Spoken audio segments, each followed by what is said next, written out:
네, 안녕하십니까. 저는 오늘 브릭 웨비나를 진행하게 된 구본영이라고 합니다. 저는 전남대학교 환경에너지융합연구센터 소속이고, 오늘 발표드릴 주제는 연속식 흐름 미생물 연료전지에서 인산 처리된 바이오 에너드의 전위 의존적 임피던스 특성과 성능 향상에 대해서 발표를 드리도록 하겠습니다. 해당 연구는 2025년 9월에 엔지니어링 저널에 투고되었습니다. 케미컬 엔지니어링 저널은 화학공학 분야에서 JCR 상위 3%로 상당히 유력한 저널입니다. 해당 저널에 투고가 된 것도 기쁨이지만, 이제 브릭을 통해서 저의 연구 성과를 홍보하고 웨비나를 진행할 수 있어서 감사합니다. 시작에 앞서서 가장 먼저 제가 주로 연구하는 미생물 연료전지 MFC에 대해서 말씀드리도록 하겠습니다. 제가 잠시 레이저 포인터를 좀 켜도록 하겠습니다. 네, 미생물 연료전지 MFC는 이름에서 아실 수 있듯이 미생물과 퓨얼셀, 어떠한 전기화학적 셀 간의 결합이라고 생각하실 수가 있습니다. 일반적으로 전기화학적 셀이라고 하면은 전극은 항상 두 개가 사용이 됩니다. 산화전극과 환원전극, 에노드와 캐소드가 사용이 되는데 왜 미생물 연료전지냐 하면은 산화전극에 미생물이 붙어 있기 때문에 그렇습니다. 여기에 부착된 미생물은 유기물을 분해함과 동시에 전자를 체외로 방출하는 엑소일렉트로젠이라고 불리는 미생물들이 많이 부착이 됩니다. 그러면 이것이 어떤 효과를 낼 수 있냐 하면은 엑소일렉트로젠은 해수 속에 있는 유기물을 분해함과 동시에 전자를 방출하고 이 방출된 전자는 상대 전극으로 넘어가서 캐소드에서 산소 환원 반응을 통해서 직접적인 전기 에너지로 회수가 됩니다. 이것은 폐수로부터 전기를 회수할 수 있는 기술이기 때문에 요즘 시대, 즉 탄소 중립 시대와 유기성 폐자원의 자원화가 굉장히 중요해지는 시국에서 혁신적인 폐수 처리 기술로서 각광받고 있습니다. 하지만 이 MFC의 가장 핵심적인 요소라고 한다면은 미생물이 부착되는 바이오 에노드라고 생각하실 수가 있을 것 같습니다. 미생물 연료전지라는 워딩은 굉장히 오래전에 처음 언급이 되었습니다. 1962년에 사이언스지에 처음으로 이 용어가 소개되었습니다만, 이후에는 특별한 발전이 없이 이 미생물 연료전지를 구성하는 바이오 에노드에 어떠한 미생물들이 사용할지에 대한 그런 종들에 대한 발표들만 이어졌습니다. 그 중에 제가 방금 말씀드렸던 엑소 일렉트로젠, 체외 전자 방출균이라는 워딩 같은 경우에는 펜실베니아 주립대학교의 브루스 로건 교수가 2009년에 네이처 리뷰에 언급을 하였습니다. 이 엑소 일렉트로진이라는 엑소 익스트라셀룰러의 EX, 그다음에 일렉트로젠을 합쳐서 전 체외 전자 방출균 엑소 일렉트로젠이라는 워딩이 사용되었습니다. 이 비슷한 시기에 엑소 일렉트로젠의 구성 요소들이 어떻게 전자를 방출하는지, 전달하는지에 대한 이러한 궁금증들이 해소되는 시기였습니다.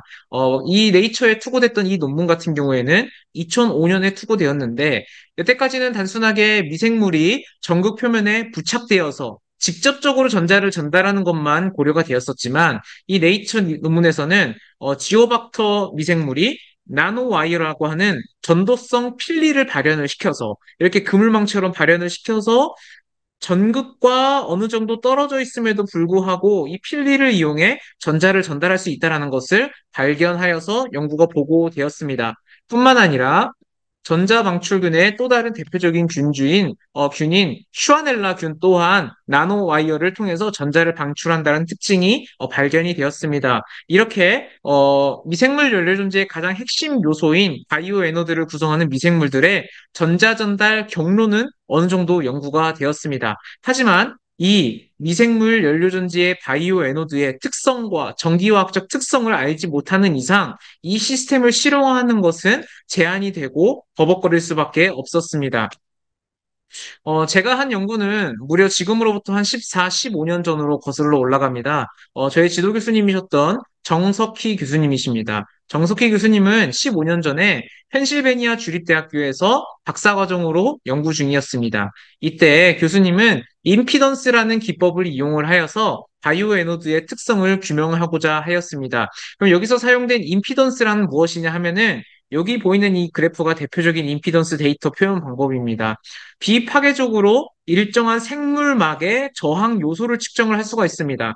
단순한 저항 요소만 측정하는 것이 아니라 생물막이 어디 전극에 붙어 있고 그 계면은 어떻고 이런 것들의 저항 요소들까지 세부적으로 분석할 수 있는 비파괴적인 툴이었습니다. 대부분 전기화학적인 기법이 미생물 막을 손상시키는 경우가 있어서 미생물 연료전지의 재현성에 문제를 일으켰었는데 이 임피던스 기법은 비파괴적이기 때문에 재현성 문제를 극복할 수 있구나라는 이러한 중요한 툴입니다. 그래서 정석희 교수님은 이 해당 임피던스 기법을 통하여서 서로 다른 pH 조건에서 이 미생물 내부의 NADH 회로가 어떻게 달라지는지를 추측을 하였고, 상당히 의미 있는 결과들을 도출을 하였습니다. 이 연구 이전까지의 임피던스 연구는 단순하게, 저항이 얼마였다, 이 정도로만 멈췄었는데, 정석희 교수님 연구에서는 이 저항 요소는 미생물 전달에서 어디 부분이고, 그러면 이 반응은 어디 부분일 것이다, 라는 것을 명확하게 구분하고 제안하는 논문이었습니다. 하지만 이 바이오 에노드 연구에서의 어느 정도의 한계도 존재하였습니다. 첫 번째로는 분석 툴의 한계입니다. 이제 다 알지 못하는 상황에서 이상하리만큼 크게 나오는 임피던스에 대해서는 본 연구에서는 언급을 하지 못했으며 또한 본 반응기 실험 조건의 여러 가지 제한 요소들로 인해서 정석희 교수님은 여기까지 연구를 연구를 닫아놓고 이제 전남대학교 교수로 임용되신 이후에 저에게 이 연구를 이어갈 수 있는 기회를 주셨습니다. 자, 그래서 결과적으로 이 바이오 에노드가 얼마만큼 중요하고 얼마만큼 알려졌느냐, 즉 최적으로 이 바이오 에노드를 운영할 수 있는 것은 무엇이냐, 조건은 무엇이냐에 대해서 자연스럽게 관심이 쏠렸습니다. 그 말인즉 이제 옵티멀 바이오 에노드 포텐셜을 찾는 게 가장 중요해졌습니다. 이것에 대한 대표적인 사례들을 제가 소개해 드리도록 하겠습니다. 먼저는 방금 말씀드렸던 정석희 교수님 연구에서는 다양한 pH 조건에서 서로 다른 포텐셜에서의 임피던스를 측정을 하였습니다. 그 임피던스의 결과값들을 이렇게 나열을 하였는데 그 결과 이 빨간색 조건 pH 7.5 조건에서 AgCl 기준으로 보았을 때 마이너스 400mV가 에노드의 최적 조건이다라는 것을 2011년에 정확하게 밝혀내었습니다. 이전에도 이와 같은 요소들에 대한 연구들이 있었습니다. 미국의 애리조나 스테이트의 대학교 연구팀은 이 네 가지의 전극을 서로 다른 전위를 이제 주입을 합니다. 다음과 같은 값들을 주입을 하였을 때 색깔이 달라지는 것이 결국 미생물의 특성이 달라지는 것을 알 수가 있는 것이었습니다. 이것들의 미생물 분집을 분석한 결과 마이너스 0.15V에서 지오박터 균주가 가장 농축되어 있다는 것을 밝혀내었습니다. 마이너스 0.15V를 이거는 기준 전극의 서로 다른 차이인데 AgCl 기준 전극으로 환산했을 때 359mV가 최적 전이고 가장 높은 우점종 균주를 나타냈다라는 것을 밝혀내었습니다. 또 다른 연구에서는 이제 에노드 포텐셜을 직접적으로 사이클릭 볼타메트리라는 순환식 기법과 임피던스를 통해서 측정을 통해서 이제 분석을 하였습니다. 그 결과 해당 연구에서도 마이너스 369mV가 최적 포텐셜이다라는 것을 알 수가 있었습니다. 마지막으로 이제 퓨어 컬처 단일 균주에 대한 실험이었습니다. 단일 균주에 대해서 실험을 한 결과 본 연구에서는 마이너스 209mV 정도, SH 기준으로 0 정도가 되는데 이 정도가 가장 높은 전력 밀도와 성능을 나타내고 바이오매스가 가장 많았다라는 것을 규명을 하였습니다. 정리를 하자면은 앞선 연구들에서는 마이크로바이얼 액티비티와 일렉트론 트랜스퍼 이피션시가 마이너스 400mV에서 마이너스 200mV 정도가 최적이다라고 알려져 있습니다. 이 최적이 결국 중요한 이유가 뭐냐면은 실질적으로 미생물 연료전지를 핫패스 처리장에 적용을 하여서 운전을 하게 된다면은 아무래도 미생물 연료전지의 바이오 에너드의 최적 조건으로 운전을 하는 것이 가장 효과적이기 때문에 이러한 연구들이 계속해서 진행이 되었습니다. 하지만 앞선 모든 연구들은 이러한 배치 모드에서 테스트가 되었습니다. 배치 모드는 정상 상태를 구현하는 데에 실패합니다. 왜 그러냐면은 배치 모드를 운전하는 동안에 이러한 리액턴스가 디플렉션 되고 그 다음에 반응의 생성물이 축적되게 됩니다. 그러면은 처음 시작할 때의 지점과 나중의 지점에서의 반응 조건이 달라지게 됩니다. 또한 미생물의 반응에 의해서 생성물과 반응물의 변화로 인해서 pH 변동이 생기게 되고 그 결과 산화환원 환경이 다양하게 변하게 됩니다. 보통 임피던스를 측정을 할 때 한 1시간에서 80분, 1시간 20분 이상의 시간이 걸립니다. 그러면 그 기간 동안에도 지속적으로 기질이 고갈되고 프로덕트가 축적되는 그런 변화를 배치 모드는 경험을 하게 됩니다. 따라서 저는 이것을 극복하기 위해서 정확한 바이오 에노드의 특성을 측정하기 위해 정상 상태를 구현하기 위해서 노력을 하였습니다. 그 방법으로는 캐소드 면적을 테스트하고자 하는 바이오 에노드보다 더 크게 하였습니다. 보시면은 대략 한 7배 정도 차이가 나는, 7, 8배 정도 차이가 나는데 이것을 통해서 캐소드 면적이 제한 요소가 되지 않도록 설정하였습니다. 또한 이 작은 전극 피스 대비 1리터에 굉장히 큰 포스페이트 버퍼 전해질을 사용을 하였습니다. 그것을 통해서 이러한 반응 조건 변화를 최대한 막았습니다. 또한 서브스트레이트를 지속적으로 공급을 하여서 기질의 농도가 어느 지점에서든 동일하게 동일하도록 유지를 하였습니다.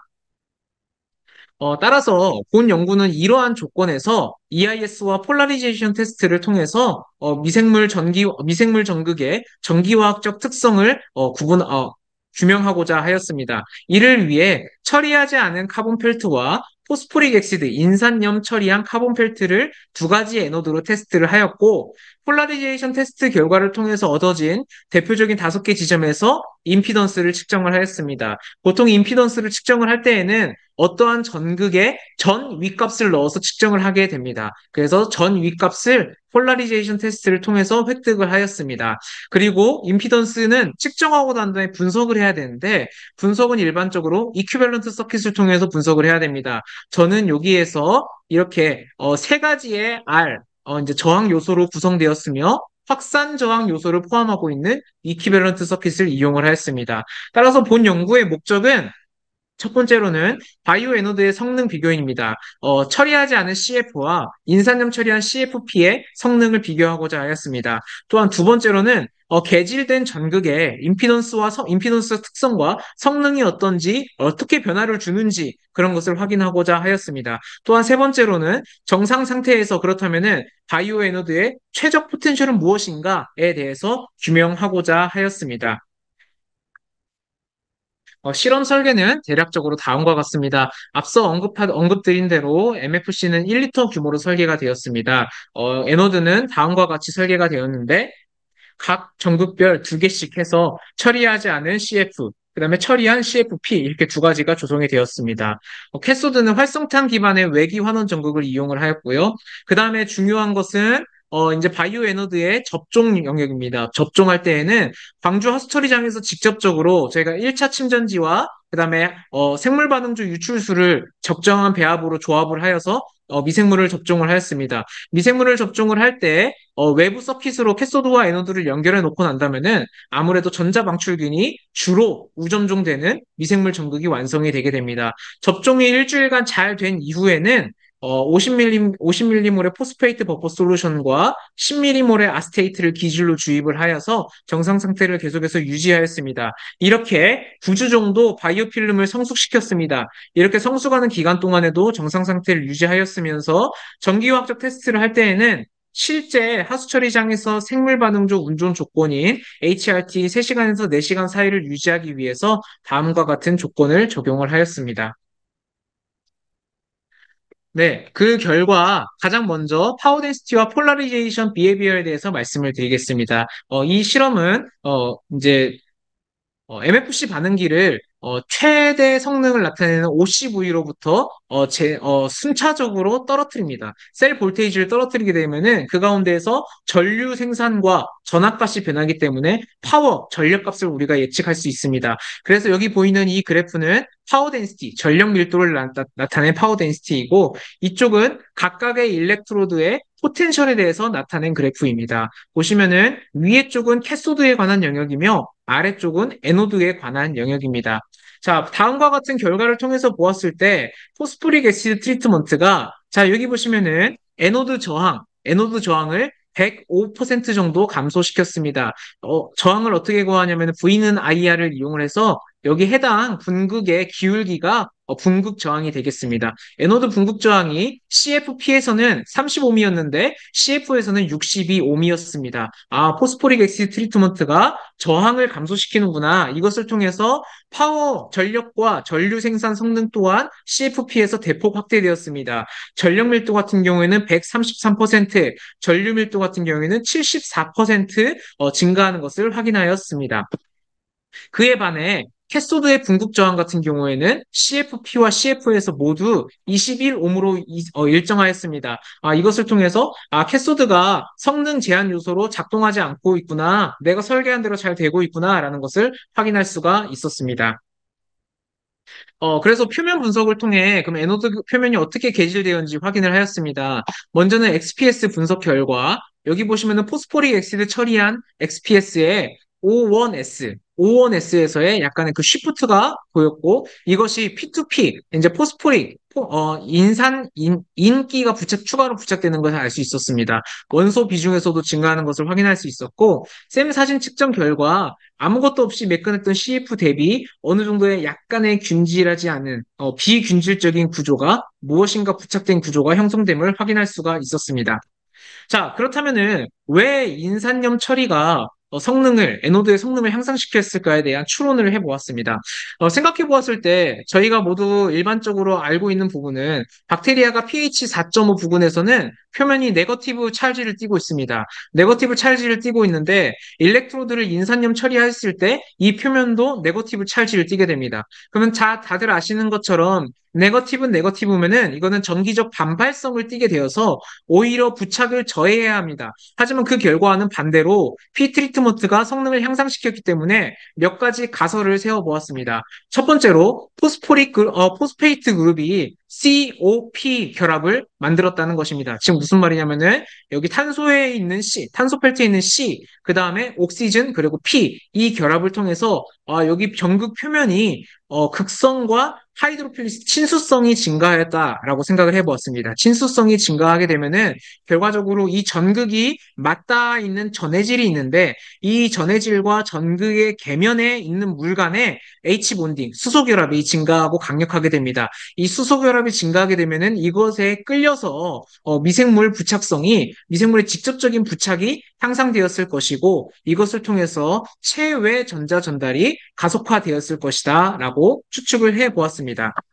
두 번째 추측 같은 경우에는 이제 일렉트로라이트에 존재하는 카타이온, 양이온이 이 음이온에 달라붙게 돼서 균질한 전기적 이중충을 형성했을 것으로 추측을 하였습니다. 그 결국에는 전기적 반발력이 중성이 되기 때문에 아무런 저해 없이 자연스럽게 포스포릭 엑시드 처리된 카본 펠트에 부착될 수 있을 것이다 라고 추측을 하였습니다. 또한 세 번째로는 포스포릭 엑시드 트리트먼트와 별개로 이 처리가 되었을 경우에 나노와이어, 그다음에 엔자임, EPS, 그다음에 어펜디지 같은 것들이 이러한 물리적인 부착을 향상시켰을 것이다 라고 추측을 해보았습니다.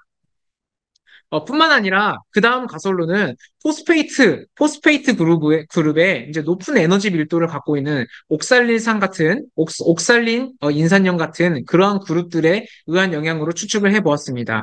여기 보이는 이제 이런 고에너지를 갖고 있는 인산기가 네거티브 찰지, 그람 음성균에 이제 아우터 멤브레인 프로테인 혹은 이제 인지지 이중층과 어떠한 강력한 연계를 할 수 있지 않았을까라는 생각을 해보았습니다.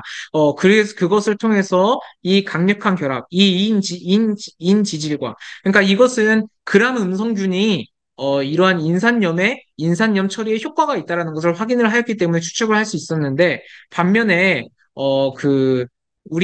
제가 말씀드린 엑소 일렉트로진에서 이런 것을 직접적으로 밝혀냈던 연구 결과는 없었습니다. 그렇기 때문에 이것에 대해서는 추가 연구가 필요할 가설로 생각을 해 보았습니다.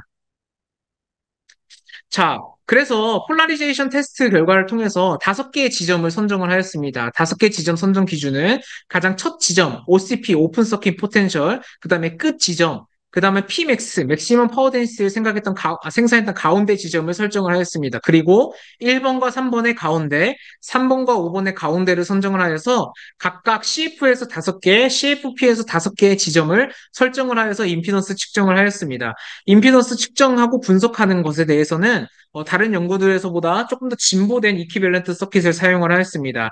여기에 에노드 표면의 바이오 필름과 사이에 REL 같은 경우에는 일렉트론 트랜스퍼 인 바이오 필름으로 생각을 하였습니다. 이것은 나노와이어, 레독스 인자임, 일렉트론 셔틀에 관한 것으로 나중에 이 다음에 이제 데이터를 설명할 때 좀 더 구체적으로 제가 설명드리도록 하겠습니다. 또한 두 번째로는 RCT입니다. 이것은 Charge Transfer Impedance인데 일반적으로 전하 전달에 대한 부분입니다. 그럼 어떻게 전하가 전달되느냐? 미생물 내에서 NADH로 시작된 일렉트론 트랜스퍼 체인이라고 추측을 하였습니다.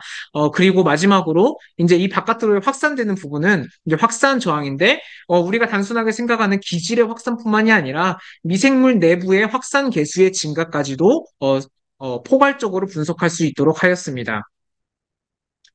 임피던스 분석 결과 다음과 같이 결과가 나왔습니다. 먼저는 처리하지 않은 CF, 처리한 CFP의 나이키스트 플롯과 보드 플롯입니다. 나이키스트 플롯은 대부분 임피던스 결과를 표현할 때 일반적으로 나타나는 이런 세미서클, 반원을 통해서 저항값을 이제 계산하는 방법이고, 근데 이것뿐만이 아니라 보드 플롯은 이제 프리퀀시, 주파수의 변화에 따른 영향까지도 확인을 할 수가 있습니다. 제가 이것을 굳이 보여드리는 이유는 여기 보이는 도트가 실제 제가 측정했던 데이터인데 여기에서 보이는 라인은 제가 시뮬레이션으로 익스텐드한 라인입니다. 그러면 어떠한 근거로 익스텐드를 했냐라고 한다면은 이 보드 플롯의 위상각을 기준으로 추측을 하게 됩니다. 그렇게 해서 시뮬레이션으로 익스텐드를 하였을 때 먼저는 쉽게 측정되지 않던 퍼스트 아크의 존재를 제가 측정을 하였으며 그 다음에 서드 아크에서 이후에 45도 각도로 확산되는 이 확산 저항에 대해서도 올바르게 측정하고 분석할 수가 있었습니다. 이 데이터를 좀 더 보기 편하게 시각화하였습니다. 자, 보시면은 CF와 CFP 모두 측정 전위가 증가할수록, 즉, 커런트 덴시티가 증가할수록 저항값이 감소하는 것을 확인할 수가 있었습니다. 전체 임피던스 토탈, R 토탈 같은 경우에 CF는 146옴에서 70옴으로 감소하였고, CFP는 57옴에서 18옴으로 감소하였습니다. 연구들과 달리, 앞선 연구들은 마이너스 400mV 부분이라고 했는데, 이 정도 부분과는 달리, 연속식 반응조에서 운전된 CF와 CFP 모두, 측정 포텐셜이 증가하면 증가할수록 임피던스 값이 감소하는 것을 확인할 수가 있었습니다. 자, 그러면은 임피던스 요소별로 이 특징에 대해서 한번 비교 분석을 해보았습니다. 먼저 퍼스트 아크, 제가 시뮬레이션을 통해서 분석한 퍼스트 아크 같은 경우에는 포텐셜에 인디펜던트 하였습니다. 여기 보이는 CF의 초록색, CFP의 초록색 모두 포텐셜 값이 변함에 따라서 아무런 변화도 있지 않았습니다. 이것을 통해서 저는 REL이 좀 더 그 바이오 필름 내에서의 비생물학적 요소, 그러니까 바이오필름 내의 구조적인 요소, 다시 한번 말씀드리자면은 나노와이어, 레독스 인자임, 일렉트론 셔틀 이런 것과 같은 요소라고 확인을 하였습니다. 뿐만 아니라 저항값을 통해서 임피던스 저항값 측정을 통해서 캐패시턴스, 정전 용량으로 분석할 수가 있는데 정전 용량 값을 분석한 결과 CF와 CFP의 REL 모두 굉장히 낮은 10-7승에서 10-8승 페럿을 보였습니다. 이것을 통해 비생물적 요소가 맞구나라는 학술적인 근거를 얻게 되었습니다. 두 번째는 찰지 트랜스퍼, 세컨드 아크에 대한 부분입니다. 찰지 트랜스퍼 임피던스 같은 경우에는 굉장히 전위 의존성이 강했습니다. 이것은 측정 전위가 증가함에 따라서 NADH의 산화가 촉진되었고 그것을 통해 인트라셀룰러의 변화가 촉진되었을 것이다라고 추측하였는데 합당한 근거는 버틀러 볼머 이퀘이션에 따르면은 커런트 덴시티가 증가함에 따라서 오버 포텐셜이 비례하게 됩니다. 오버 포텐셜이 비례함에 따라서 자, 높은 에너드 포텐셜에서는 레독스 코팩터가 농도가 증가하게 됩니다. 이것은 굉장히 훌륭한 전자 수용체로 변모하게 됩니다. 또한 코팩터의 산화는 이제 일렉트론 호핑의 전도성을 증가시키게 됩니다. 그렇기 때문에 전자의 흐름을 굉장히 빠르게 촉진한다라는 것을 보여주게 됩니다. 뿐만 아니라 디퓨전 코이피션트를 향상시키게 됐는데 이것은 나노와이어의 네트워크에도 영향을 줬을 것으로 생각합니다. 또한 특정 전위가 한 80분 정도 이렇게 주사가 되었기 때문에 이제 C타입 사이토크롬과 컨덕티브 필리의 유전적 변형이 그 사이에 발현이 되어서 엑스트라 일렉트론 트랜스퍼가 증가한 것으로 추측하였습니다. 마지막으로 이제 세 번째 아크, 확산 저항에 대한 부분입니다. 확산 저항에 대한 부분은 주로 포텐셜에 디펜던트 하지만 디펜던트 하지 않은 부분도 있었습니다. 예를 들어서 CF 같은 경우에는 이렇게 우리가 나이키스트 플롯에서 확산 저항이라고 한다면은 보통 45도 각도로 이렇게 증가하는 것을 확산이라고 합니다. 그 외에는 세마이서클을 이렇게 그리는 모습을 보였는데 이거는 저장성, 용량성 반응이라고 표현을 합니다. 그러면 CF는 모든 포텐셜에서 그 다음에 CFP는 첫 번째 포텐셜에서 이러한 용량성 반응을 보였는데 이것은 서브스트레이트 혹은 찰지가 전송되지 않고 좀 더 축적되었기 때문에 즉 확산이 오히려 잘 발생하지 않았기 때문에 생긴 걸로 생각을 하였습니다. 반면에 포텐셜이 증가하면 증가할수록 확산 저항이 증가한 것에 대해서는 다음과 같이 표현을 해보았습니다. 측정 전위가 증가함에 따라서 레독스 스테이트가 재분배되었다라는 것입니다. 이것이 수분에서 수시간, 본 연구는 이제 80분 정도인데, 보시면은 처리하지 않은 경우에는 굉장히 짧은 경로를 통해서, 단순한 경로를 통해서, 복잡하진 않지만 효율이 낮은 전송 경로를 가졌다면은 처리를 통해서 바이오필름 내부에 여러 가지 마이크로바이얼 어펜디지가 복잡해지고 풍성해지었기 때문에 이러한 전자 전달의 효율성을 높였다라고 생각을 하였습니다. 여기서 또 중요한 점은 이제 이펙티브 찰지 디퓨전 코이피션트가 증가했다라고 생각을 했는데 이것은 단순하게 그 기질의 확산이 증가했다라는 것이 아니라 그 미생물 군집 내에 확산성 요소들 이러한 것들이 증가했다라는 것을 확인할 수가 있었습니다. 어, 근데 이것이 이제 어떠한 공학적인 의미가 있는지, 전 아무래도 공학 박사이다 보니까 이런 부분에서 좀 이렇게 생각을 해 보았습니다. 제가 만약에 CFP에 대해서, 이제 확산 요소를 넣었던 결과값이 이거였는데, 확산 요소를 제외하고 임피던스를 분석했다면은, 가장 낮은 저항값을 보였던 곳에서 1113 옴의 가장 높은, 즉 5000% 이상 오버 에스티메이트 되는 것을 확인할 수가 있었습니다. 이것은 굉장히 큰 오류인데 큰 오류를 잡아내는 데 있어서 디퓨전 임피던스를 측정하는 ZWE 파라미터가 매우 핵심적인 역할을 했다는 것을 알 수 있었습니다. 그리고 또한 앞선 연구들처럼 마이너스 400mV 부근에서 최적 전이라고 생각해서 MFC를 운전했다면은 한 0에서 2000 mAh 미터 제곱 정도의 이제 커런트 덴시티를 생산했을 겁니다. 이것은 제가 말씀드렸던 제 실험에서 보여준 가장 높은 전위에서의 전류값 대비 한 3.6배 정도의 손실을 나타내는 겁니다. 만약에 이대로 하수처리장에서 MFC를 운전했다면은 우리는 이만큼의 손실을 나타내고 있었기 때문에 실제 전기 에너지 회수적으로도 굉장히 효율적이고 합리적인 연구 결과였다라고 생각을 할 수가 있을 것 같습니다. 향후 연구에서는 이러한 것들을 보완해야 될 거라고 생각을 하였습니다. 먼저는 전기적 반발성에 대한 부분들이 상당히 이제 학술적 근거에 의한 추측밖에 없었습니다. 왜냐면은 제가 미생물 군집을 직접 측정한 게 아니었기 때문에 따라서 엑소 일렉트로젠이 실제적으로 그런 전기적 반발력을 어떻게 극복하는지에 대한 또한 엑소 일렉트로젠의 인지 이중증에 관한 부분들에 대해서 추가적인 연구가 필요할 것으로 생각을 하였습니다. 또한 저는 모든 연구에서 모든 그 포텐셜과 모든 에노드에서 동일한 이퀴밸런트 서킷을 썼는데 앞서 말씀드린 것처럼 CF에서는 용량성 반응을 보였기 때문에 데이터셋마다 모든 이퀴밸런트 서킷을 쓰는 것이 아니라 적절한 이퀴밸런트 서킷을 쓰는 것이 보다 합리적이겠다라는 생각을 해보았습니다. 또한 바이오 필름의 디퓨전 임피던스 이런 것들이 기질에 의한 건지 아니면은 디퓨전 코이피션트에 관한 건지 그런 것들에 대한 레독스 미디에이터 이런 것들에 대한 관찰 및 관측이 좀 더 섬세하게 필요할 것 같다, 이루어져야 될 것 같다라는 것을 다음 연구로 계획을 하게 되었습니다. 결론으로 말씀드리겠습니다. 본 연구에서는 전위 의존적인 임피던스 거동을 연속식 반응주의 MFC를 통해서 바이오 에너지 특성을 연구하였습니다. 포스포릭 엑시드 트리트먼트한 에너드는 133% 높은 전력 밀도를 생산하였고 미생물 접착이 증가해서 EET가 향상된 것으로 추측하였습니다.